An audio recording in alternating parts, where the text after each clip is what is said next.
Apa sih yang dimaksud dengan novel?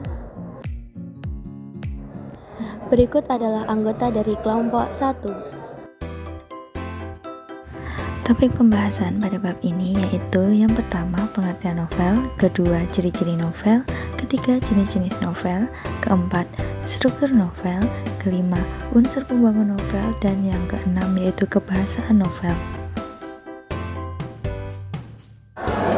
Pengertian novel. Pengertian novel.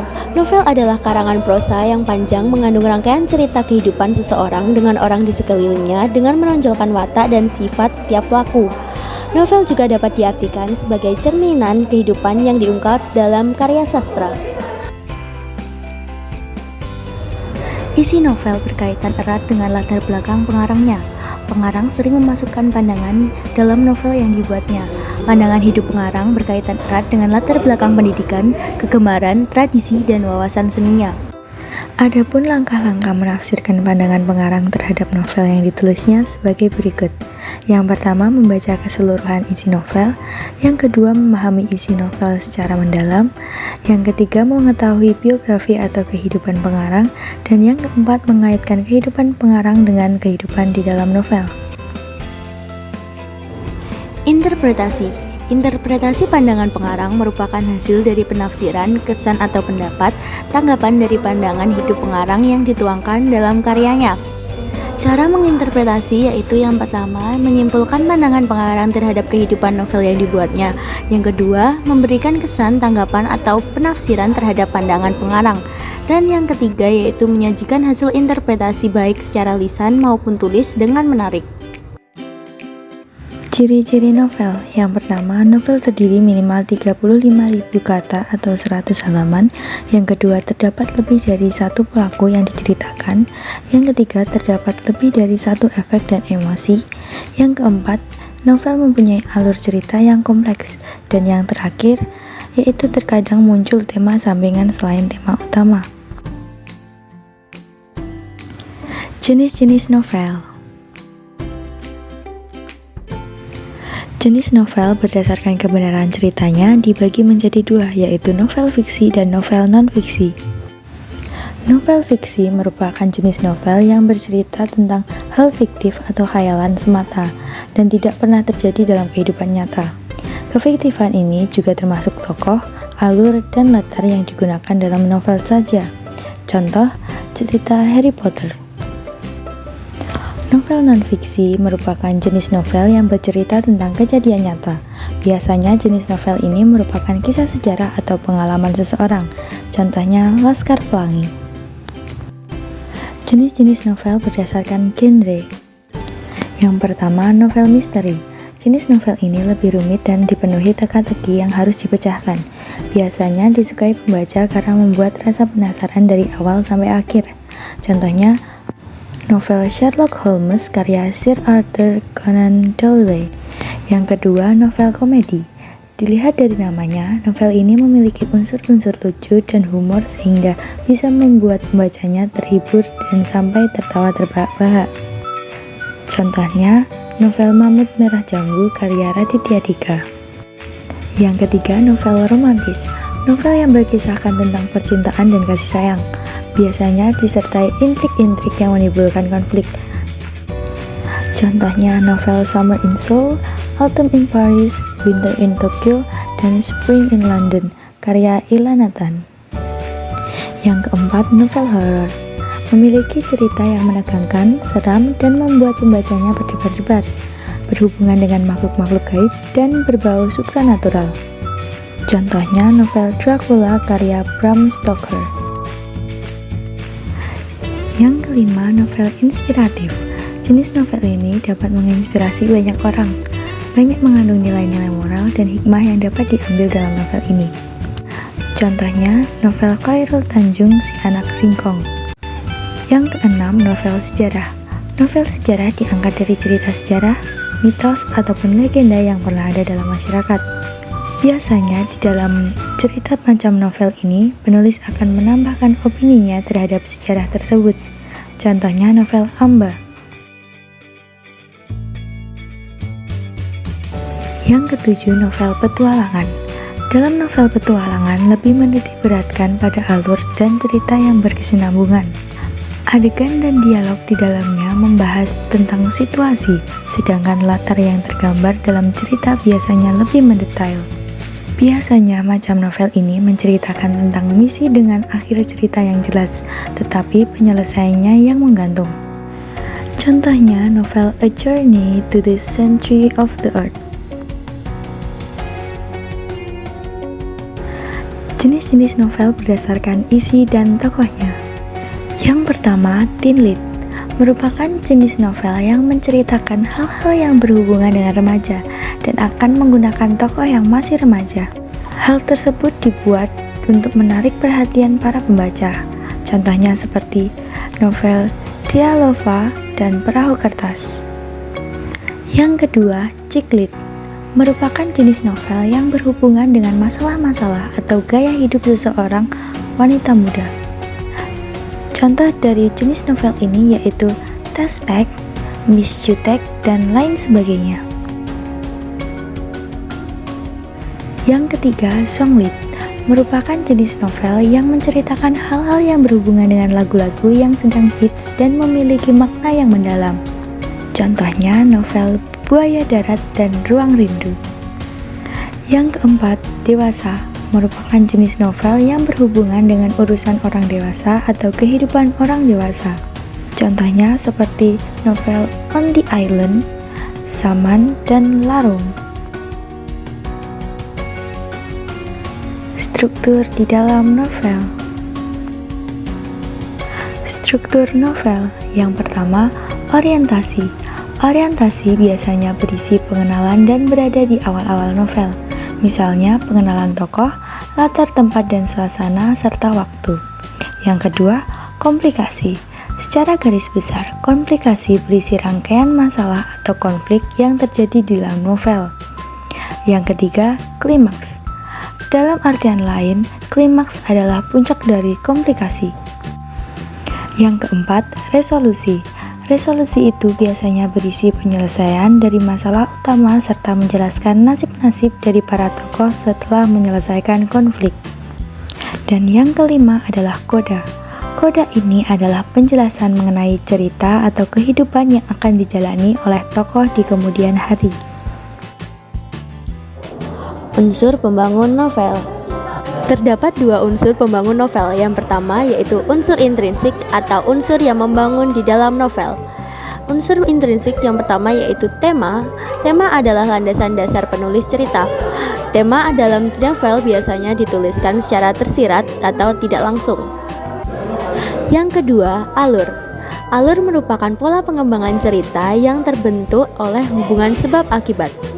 Berdasarkan waktunya, alur dibagi menjadi 3, yaitu alur maju, alur mundur, dan alur campuran. Ketiga adalah latar.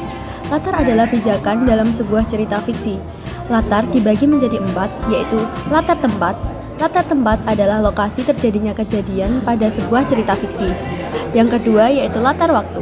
Latar waktu adalah waktu kejadian peristiwa yang terjadi pada sebuah cerita fiksi. Yang ketiga adalah latar suasana. Latar suasana ada penggambaran suasana kejadian pada cerita fiksi. Yang keempat yaitu latar sosial budaya. Latar sosial budaya berkaitan erat dengan kehidupan sosial masyarakat dan peristiwa sejarah pada masa lampau. Unsur intrinsik yang keempat yaitu penokohan. Penokohan adalah pelukisan gambaran jelas tentang seseorang dalam sebuah cerita. Berdasarkan perwatakannya, tokoh dibagi menjadi 2. Yang pertama adalah tokoh protagonis, tokoh yang berwatak baik, biasanya sebagai tokoh utama. Yang kedua yaitu tokoh antagonis, yang berperan sebagai berwatak jahat. Biasanya tokoh ini mempunyai pandangan atau pemikiran yang berbeda dengan tokoh utama. Teknik pengungkapan watak tokoh ada 2. Yang pertama yaitu teknik analitik, yaitu pengenalan watak tokoh secara langsung.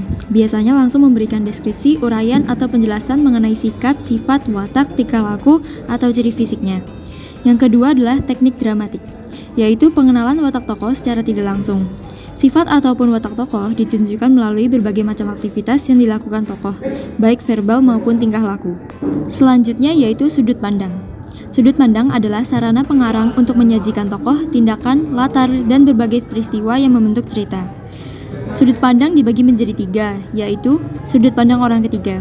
Pengarang sebagai seorang yang berada di luar cerita yang menampilkan tokoh-tokoh cerita dengan menyebut nama diri atau kata ganti orang ketiga.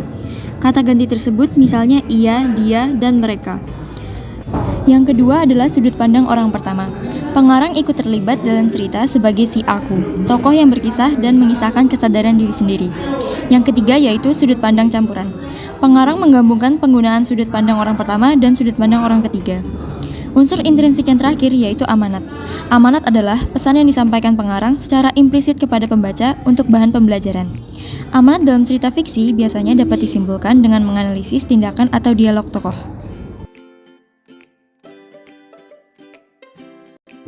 Unsur ekstrinsik. Unsur ekstrinsik adalah unsur pembangun dari luar. Yang pertama ada latar belakang pengarang. Latar belakang pengarang berkaitan erat dengan cerita yang dihasilkan.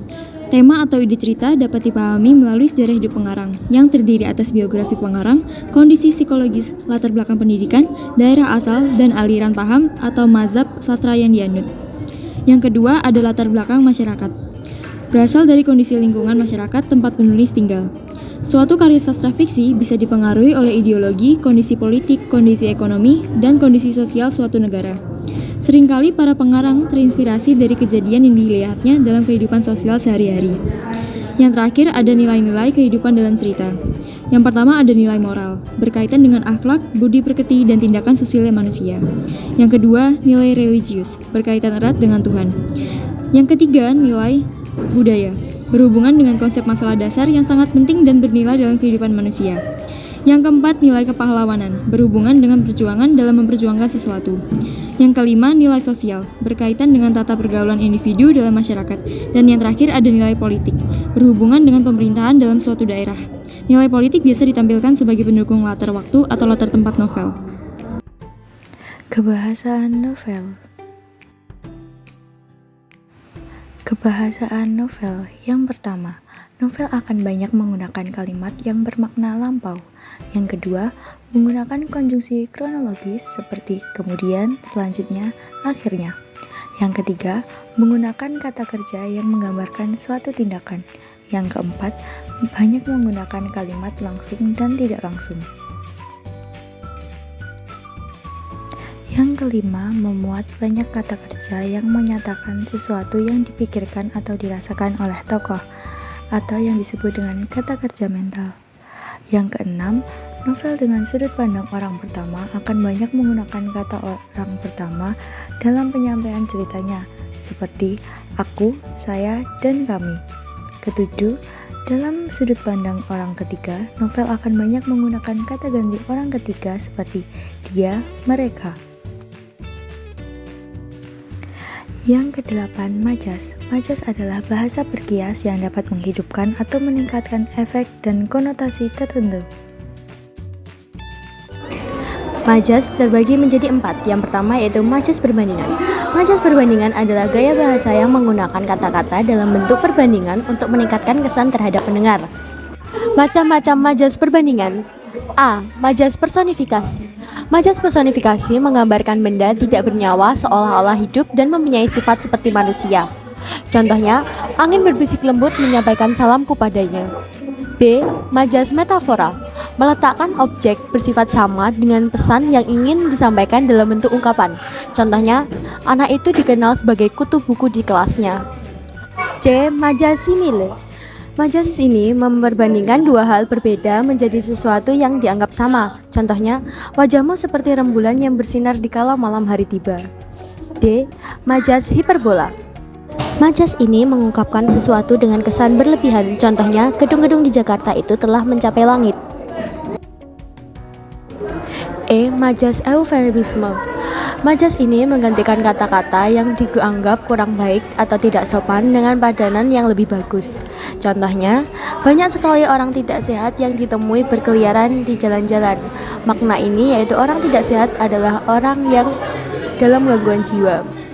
F. Majas metonimia. Majas ini menyandingkan nama, barang, atau istilah tertentu yang maknanya sudah melekat dengan kata tertentu. Contohnya, jamaah haji Indonesia pergi ke Mekah menggunakan Garuda. Garuda di sini dimaksudkan yaitu pesawat Garuda Airlines. G. G. Majas alegori. Majas ini menjadikan sesuatu dengan kata-kata kiasan. Contohnya, hidup itu seperti roda berputar, kadang di atas, kadang pula di bawah. H. Majas simbolik. Majas ini membandingkan manusia dengan sikap makhluk hidup lainnya dalam ungkapan. Contohnya, ayah sudah angkat tangan menghadapi kelakuan kakak sulung kami. Macam majas yang kedua yaitu majas pertentangan. Majas ini yaitu cara melukiskan hal apapun dengan mempertentangkan antara hal yang satu dengan hal yang lainnya. Macam-macam majas pertentangan yang pertama yaitu majas paradoks. Majas ini membandingkan situasi sebenarnya dengan situasi kebalikannya. Contohnya, meski nenek sudah tua, semangatnya membara seperti masih muda. Yang kedua, majas litotes. Majas ini digunakan untuk merendahkan diri meskipun keadaan sebenarnya lebih baik dari apa yang diungkapkan. Contohnya, beginilah jamuan makan di rumah kami seadanya saja. Yang ketiga, majas antitesis. Majas antitesis adalah gaya bahasa dengan memadukan sepasang kata yang artinya bertentangan atau berlawanan. Contohnya, baik buruknya rupa tidak menentukan sifat seseorang. Macam-macam majas yang keempat yaitu majas penegasan, yaitu gaya bahasa yang mengulang kata-kata tertentu dalam satu baris kalimat. Majas penegasan ada 6. Yang pertama majas pleonasme, yaitu menggunakan kata-kata sama sehingga terkesan tidak efektif, tetapi tujuannya memang untuk menegaskan suatu hal. Contohnya, Adi menengok ke belakang untuk mencari asal suara itu. Yang kedua, majas repetisi, yaitu majas mengulang kata-kata dalam sebuah kalimat sebagai penegasan atau untuk menarik perhatian. Contohnya, sekarang, saat ini, detik ini juga aku harus memulai berubah menjadi dewasa. Yang ketiga, yaitu majas klimaks. Majas yang digunakan untuk mengurutkan gagasan dari yang terendah sampai tertinggi. Contohnya, gedung museum itu tetap berdiri tegak dan kokoh dari dulu sampai sekarang. Yang keempat yaitu majas antiklimaks, berkebalikan dengan majas klimaks. Majas antiklimaks menurunkan gagasan dari tinggi ke rendah. Contohnya, kenaikan harga BBM bulan lalu disesalkan oleh semua masyarakat dari mulai kalangan atas, menengah hingga bawah. Yang kelima yaitu majas paralelisme, yaitu menggunakan kata yang diulang-ulang dalam berbagai definisi yang berbeda. Jika pengulangannya terletak di awal disebut anafora, sedangkan pengulangannya di akhir disebut epifora. Contohnya, manis dan pahitnya kehidupan itu sudah biasa terjadi secara bergantian. Yang keenam yaitu majas tautologi, yaitu menggunakan kata atau ungkapan yang memiliki makna sama atau sinonim. Contohnya, aku hanya bisa diam dan membisu ketika ayah memarahiku habis-habisan.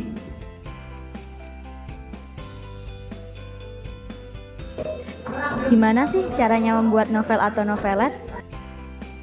Langkah yang pertama yaitu menentukan tema yang menarik. Kedua, mengumpulkan ide-ide berkaitan dengan tema yang dipilih. Ketiga, menyusun kerangka novel atau novelet. Keempat, menentukan tokoh, latar, dan alur penceritaan. Kelima, mengembangkan kerangka dengan teknik penceritaan yang menarik. Keenam, memperhatikan keterkaitan isi dan kebahasaan dalam penyusunan cerita. Dan yang terakhir yaitu yang ketujuh, memberikan judul yang menarik. Sekian penjelasan dari kami, terima kasih, semoga membantu.